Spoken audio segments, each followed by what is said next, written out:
हे दोस्तों, आज हम जो टॉपिक डिस्कस करने वाले वो है principles of insurance. So let's start. तो सबसे पहले हमें जानना है कि इंश्योरेंस का मीनिंग क्या होता है। सो इंश्योरेंस बेसिकली एक कॉन्ट्रैक्ट है बिटवीन टू पार्टीज, इंश्योरर और इंश्योर्ड। सो इंश्योर्ड वो पर्सन होता है जो इंश्योरेंस करवा रहा है और इंश्योरर मतलब इंश्योरेंस कंपनी। सो यहाँ पे क्या होता है कि इंश्योर्ड पर्सन अपने रिस्क को ट्रांसफ़र कर रहा है इंश्योरर को और इंश्योरर इसके बदले में एक अमाउंट चार्ज कर रहा है। उस अमाउंट को हम कहते हैं कि प्रीमियम। सो आज हम जो टॉपिक डिस्कस करने वाले वो मेनली है प्रिंसिपल। सबसे पहला प्रिंसिपल है principle of utmost good faith. So ये प्रिंसिपल कहता है कि इंश्योरर और इंश्योर्ड इन दोनों को ही अपने अपने मटेरियल इन्फॉर्मेशंस को पहले से ही अच्छे से डिस्क्लोज करना है। एग्जाम्पल, अगर कोई इंसान अपना लाइफ इंश्योरेंस करवा रहा है तो उसे अपनी सही एज, हाइट, वेट या फिर अगर उसको कोई फिजिकल डिसेबिलिटी हो पहले से ही तो उसे करेक्टली डिस्क्लोज करना है, नहीं तो इसे फ्रॉड माना जाता है।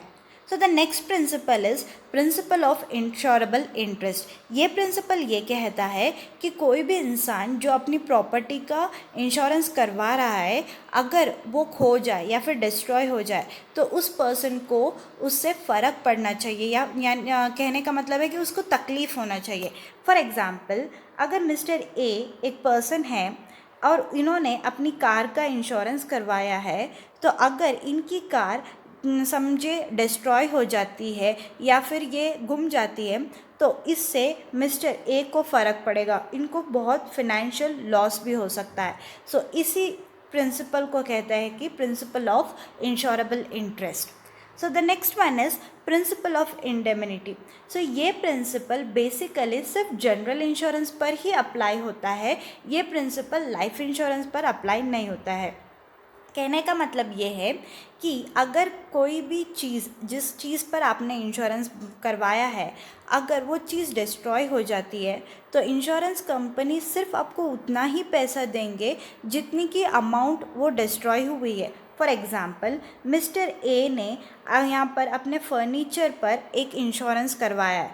उसको उनका फर्नीचर ऑल ओवर 50,000 रुपीज़ का है, पर उनका फर्नीचर सिर्फ अभी फायर से 30,000 रुपीज़ ही डैमेज हुआ है। तो इसका मतलब इंश्योरेंस कंपनी सिर्फ 30,000 रुपीज़ ही पे करेगी, ना कि 50,000 rupees. So the next principal is principle of subrogation. ये प्रिंसिपल ऑफ इंडेमिनिटी का एक्सटेंशन है। ये भी प्रिंसिपल सिर्फ जनरल इंश्योरेंस पर ही अप्लाई होता है, लाइफ इंश्योरेंस पर अप्लाई नहीं होता है। कहने का मतलब ये है कि अगर मिस्टर ए ने जो अपना फर्नीचर डिस्ट्रॉय हो गया था, अगर एक बार जब इंश्योरेंस कंपनी ने वो 30,000 रुपये दे दिया है, तो अगर जो बचा कुचा हुआ फर्नीचर है, जो डिस्ट्रॉय हुआ फर्नीचर है, वो फर्नीचर मिस्टर ए को नहीं, जो इंश्योरेंस कंपनी है, for example ABC insurance company है, उस कंपनी को जाता है। सो उस कंपनी को ये फर्नीचर जाता है, तो ये स्क्रैप में वो क्या करते हैं, इस फर्नीचर को बेच देते हैं ताकि उसको कुछ पैसे मिल सकते हैं। अब समझने की बात है यहाँ पर कि ये प्रिंसिपल लाइफ इंश्योरेंस का क्यों अप्लाई नहीं होता। अगर देखिए, कोई इंसान अगर मर गया हो और इंश्योरेंस क्लेम हो गया तो उसकी डेड बॉडी तो नहीं ले सकते ना। सो इसीलिए ये प्रिंसिपल लाइफ इंश्योरेंस पर अप्लाई नहीं होता है। So the next principle is double insurance and principle of contribution. So ये कहता है, अगर एक इंसान ने, मिस्टर ए ने 2 इंश्योरेंस करवाया है, फॉर एग्ज़ाम्पल फर्नीचर 50,000 रुपीज़ का है और ये मिस्टर ए का फर्नीचर है, और ये मिस्टर ए ने 2 कंपनीज़ में इंश्योरेंस करवाया है, एक X कंपनी में और एक Y कंपनी में। अगर ये पूरा का पूरा 50,000 का फर्नीचर कम्प्लीटली डिस्ट्रॉय हो जाता है तो X कंपनी और Y कंपनी, इन दोनों ही कंपनी को आधा आधा अमाउंट मिस्टर ए को देना होगा, 25,000 या फिर जो रेशो में इनका कॉन्ट्रैक्ट हुआ है उस रेशो में देना पड़ेगा। और ऐसा भी हो सकता है कि मिस्टर X कंपनी जो है, X कंपनी कम्प्लीटली पूरा अमाउंट ए को दे दे, फिर X कंपनी क्या कर सकती है, Y कंपनी से पैसे मांग सकती है। So the next principle is principle of proximate cause. ये प्रिंसिपल ये कहता है कि जब आप कॉन्ट्रैक्ट बनवा रहे हो तभी कंप्लीटली डिस्क्लोज़ हो जाता है कि किस किस वजह से अगर प्रॉपर्टी डिस्ट्रॉय हो गई तो हम पैसे देंगे।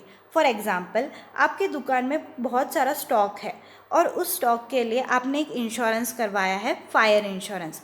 अगर आपने फायर इंश्योरेंस करवाया है तो ये स्टॉक अगर फायर से जल जाता है तभी आपको पैसे मिलेंगे, पर अगर ये स्टॉक चोरी हो जाता है तब आपको पैसे नहीं मिलेंगे, क्योंकि कॉन्ट्रैक्ट में मेंशन किया हुआ है कि अगर ये स्टॉक सिर्फ अगर फायर से जल जाता है और पूरा डिस्ट्रॉय हो जाता है तभी आपको पैसे मिलेंगे, और अगर ये चोरी हो जाता है तो आपको पैसे नहीं मिल गए। प्रॉक्सिमिटी कॉज का मतलब ये होता है कि रीज़न, जो भी रीज़न से इंश्योरेंस का प्रॉपर्टी डैमेज हुआ है वो सारे ही रीज़न्स आपके कॉन्ट्रैक्ट में पहले ही मेंशन हो चुके होते हैं। So the last principle is principle of mitigation of loss. Mitigation of loss, इसका सिंपल सा मतलब ये होता है कि आपको ट्राई करना है कि आप अपने लॉसेस को अवॉइड करें, अपने जितने भी फाइनेंशियल जो भी लॉसेस होने वाले हैं उसे ज़्यादा से ज़्यादा ट्राई करें कि उसको बचा लें। अभी फॉर एग्ज़ाम्पल, अगर एक घर जल रहा है तो आप ऐसा नहीं कि अरे हाँ मेरे पास तो इंश्योरेंस है तो कोई प्रॉब्लम नहीं, मुझे तो इंश्योरेंस का कंपनी का पैसे मिल जाए, ऐसा नहीं करना है। आपको उस घर को बचाने की पूरी कोशिश करनी है। और मिटिगेशन ऑफ लॉस का ये भी मतलब होता है कि आप पहले से ही कुछ प्रिकॉशनरी मेजर्स लेके रहे जिससे आपकी प्रॉपर्टी डैमेज होने के रीज़न्स क्या हो जाए, बहुत कम हो जाए। अगर आपको ये वीडियो अच्छा लगा हो तो आप इस वीडियो को लाइक, शेयर और सब्सक्राइब ज़रूर करें। अगर आपके इस वीडियो पे कोई भी फीडबैक हो तो आप मुझे कमेंट सेक्शन में लिख के ज़रूर बताएं। Thank you.